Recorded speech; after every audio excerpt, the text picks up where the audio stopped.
L'envoyé spécial des États-Unis, Steve Witkoff, et le gendre du président Trump, Jared Kushner, rencontrent le président russe Vladimir Poutine au Kremlin.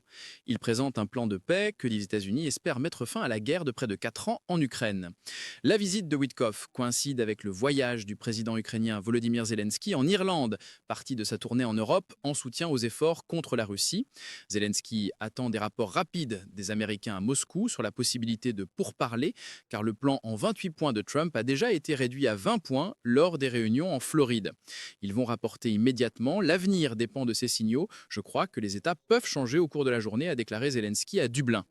Witkoff et Kushner ont été vus à Moscou avant la réunion au Kremlin. Après des mois sans progrès, Trump a mobilisé une équipe pour pousser les initiatives de paix. Dimitri Peskov a déclaré que les pourparlers dureront aussi longtemps que nécessaire et se dérouleront uniquement entre Witkoff, Kushner et un traducteur américain. Les pourparlers ont suivi 2 directions.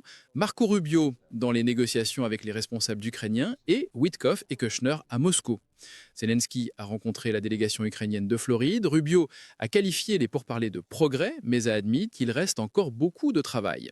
Les réunions en Floride ont été dirigées par un document rédigé à Genève que Zelensky a déclaré maintenant finalisé. Zelensky s'efforce d'impliquer les partenaires européens dans les pourparlers et met en garde contre la désinformation russe.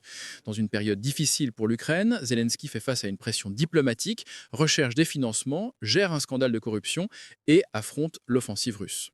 Le Kremlin a prétendu avoir pris le contrôle de Pokrovsk dans le Donetsk, mais Zelensky et l'armée ukrainienne nient cela, le qualifiant de propagande. L'armée prépare de nouvelles lignes logistiques pour approvisionner les troupes dans la région.